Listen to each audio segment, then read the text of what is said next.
এখন ছাত্র শিবির 14 জনের কমিটি গঠন করছে, আপনি হলেন 242 সম্ভবত, সেখান থেকে আবার 100 জন হচ্ছে আগে কোনোদিন ছাত্রদল করছে কিনা তাদের কোনো প্রমাণ নাই, এ ধরনের কমিটি ঘোষণা করছে। এরপরে সেখান থেকে 17 থেকে 18 জন যাদের একবার ডকুমেন্ট সহ তারা ছাত্রলীগের সাথে সম্পৃক্ত ছিল।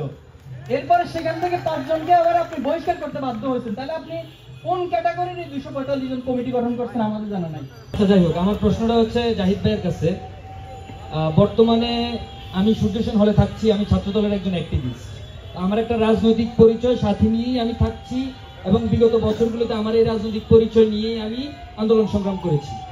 ঠিক এই মুহূর্তে গণ অভ্যুত্থান পরবর্তী সময়ে হলগুলোতে 14 জনের একটা কমিটি আমরা পাবলিশ করতে দেখেছি শিবিরকে। সেই জায়গায় হলগুলোতে এখন পর্যন্ত আসলে শিবিরের কেউ আছে কিনা বা তাদের কমিটি আছে কিনা, যদি থেকে থাকে সেটা কেন প্রকাশিত হচ্ছে না? কারণ ডেমোক্রেসির যে ভ্যালুস, সেটা প্রথমটা হচ্ছে আপনার ট্রান্সপারেন্সি, স্বচ্ছতা। তো এই জায়গায় স্বচ্ছতার জায়গা থেকে ওনারা যদি ডেমোক্রেসিতে বিশ্বাস করে থাকেন, তাহলে ওনাদের কমিটিটা প্রকাশ কেন হচ্ছে না, এই ব্যাপারে আমি জানতে চাই। ছোট করে আরেকটা প্রশ্ন, সেটা হচ্ছে একটা ছেলের যখন বয়স থাকে 10 বছর, 11 বছর, 12 বছর, ক্লাস 5, 6, 7 এ থাকে, তখন তাকে একটা রিক্রুটমেন্ট প্রসেসের ভিতর দিয়ে না এই প্রশ্ন দিচ্ছে না, আমি প্রথম যে প্রশ্নটা করেছো সেটা। ভাই জাহিদ ভাই, থ্যাংক ইউ। জি, আপনাকে ধন্যবাদ জানাচ্ছি। প্রথমে তো আপনি রাজনৈতিক পরিচয়ে হলে থাকছেন, খুবই চমৎকার।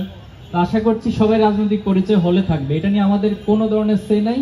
বাট যে লেজুর ভিত্তি নিয়ে এখানে বারবার প্রশ্নটা আসছে বা যে কারণে ছাত্র রাজনীতির প্রতি এই ভীতি বা ট্রমা তৈরি হয়েছে, সেখান থেকে আমরা মূলত বের হয়ে আসতে চাচ্ছি।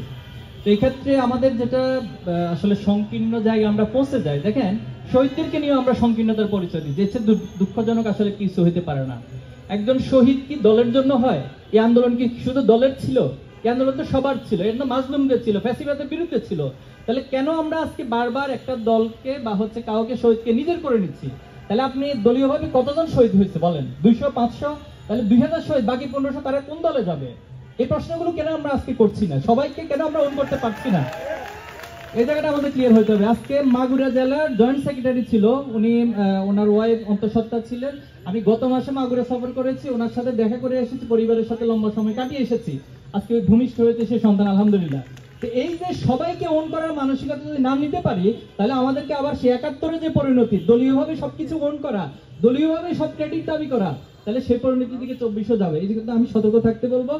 আর একটা বিষয় হচ্ছে যে লেজুর ভিত্তি আসলে কারা করে, আমি এখানে আজকে উপস্থিত সবার কাছে চ্যালেঞ্জটা ছুড়ে দিতে চাই, এটা নিয়ে একটা কম্পারেটিভ স্টাডি হোক, এটা নিয়ে একটা একাডেমিক স্টাডি হোক।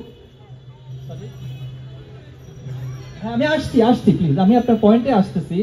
তো এই জায়গা থেকে হচ্ছে যে আমাদের সবাইকে ওন করা। এখন ছাত্র শিবির 14 জনের কমিটি গঠন করছে, আপনি হলেন 242 সম্ভবত, সেখান থেকে আবার 100 জন হচ্ছে আগে কোনোদিন ছাত্রদল করছে কিনা তাদের কোনো প্রমাণ নাই, এ ধরনের কমিটি ঘোষণা করছে।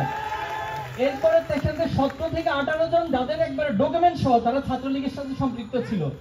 এরপরে সেখান থেকে 5 জনকে আবার আপনি বহিষ্কার করতে বাধ্য হয়েছেন। তাহলে আপনি কোন ক্যাটাগরির এই 245 জন কমিটি গঠন করছেন আমাদের জানা নাই। বাট আমরা যেটা মূল পয়েন্টটা বুঝাতে চাচ্ছি যে ছাত্র শিবির 15 জন 20 জন কমিটি ফ্যাক্টর না, বাট সাধারণ ছাত্রদের হয়ে সবাইকে অন করে সবার হয়ে মূলত রাজনীতি করতে চাই, এটা আমাদের জায়গা।